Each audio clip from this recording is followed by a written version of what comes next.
श्री स्वामी समर्थ मित्रांनो. तुम्हाला माहिती आहे का, स्वामी आपल्या प्रश्नांची उत्तरं देतात. जेव्हा आपल्याला एखादं महत्त्वाचं काम करायचं असेल, एखादा महत्त्वाचा निर्णय घ्यायचा असेल आणि आपण कन्फ्यूज असू की करू की नको करू, डिसिजन काय घेऊ, कसं घेऊ, माझं डिसिजन चुकणार तर नाही ना, अशा वेळी आपल्याला कोणाच्या तरी सल्ल्याची गरज असते. तर माझ्या मते इतरांचा सल्ला घेण्यापेक्षा आपण सरळ आपल्या स्वामींचा सल्ला घेतलेला जास्त चांगला ठरतो. कारण की स्वामी जे आपल्यासाठी ठरवतील ते चांगलंच असणार आहे, नेहमीच चांगलं असणार आहे. कधीकधी त्यांची पद्धत थोडीशी वेगळी असते, पण आपल्यासाठी ते सदैव चांगलंच करत असतात. तर कसं करायचं मित्रांनो, बघा तुम्हाला सांगते. तुमचं जे काही काम असेल, जे डिसिजन तुम्हाला घ्यायचं आहे, एखादी डील तुम्हाला करायला जायची, एखादं नातेसंबंध तुम्हाला जोडायला जायचे, किंवा तुमचं काही असं असेल ज्याच्यात तुम्ही गोंधळात अडकले, फसले, करू की नको करू, कसं करू, त्याचा वाईट परिणाम तर नाही होणार का, या सगळ्या गोष्टींवरती एकच इलाज करायचा. आपल्या घरामध्ये जे आपल्या माऊलींचं जिथे आपला फोटो ठेवलेला असतो, मूर्ती ठेवलेली असते, माऊलीच्या चरणामध्ये जाऊन बसायचं आणि तुमच्या एका कागदावरती तुमचं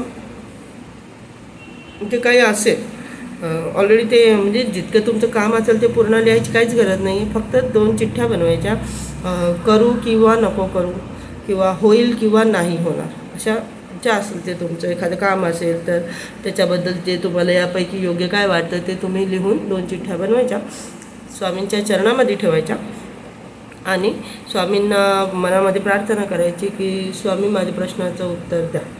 पण त्याआधी आपल्याला 11 माळी श्री स्वामी समर्थ, श्री स्वामी समर्थ असा हा मंत्रांचा जाप करायचा आहे. आपल्याला 11 माळी स्वामी समर्थ मंत्र जाप आणि 11 वेळा तारक मंत्राचं पठण करायचं आहे. आणि हे पठण झाल्याच्या नंतर आपल्याला हात जोडून मनामध्ये प्रार्थना करायची आणि स्वामींना बोलायचं की स्वामी प्लीज माझ्या प्रश्नाचं उत्तर द्या की मी काय करू. आणि असं बोलून डोळे बंद करून दोघांपैकी कोणतीही एक चिठ्ठी उचलायची आहे आणि त्या चिठ्ठीमध्ये जे उत्तर आलेलं असेल तेच आपल्या प्रश्नाचं उत्तर असेल मित्रांनो. होकार असेल तरी चांगलंच, नकार असेल तर त्याहूनही चांगलं. एखादी गोष्ट जर आपल्याला पटते पण ती स्वामींना पटत नाही आहे तर चुकीचं आपण असणार मित्रांनो. आपण ते नाही बघू शकत जे ब्रह्मांड नायकाला दिसतंय की ही गोष्ट पुढे याला त्रास देणार आहे.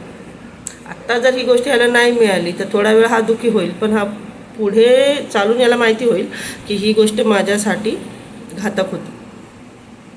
तर म्हणजे आपल्या मर्जीने झालं तर चांगलंच आहे, पण आपल्या मर्जीचं जर नाही झालं तर समजून जा की यात आपल्या महाराजांची मर्जी आहे.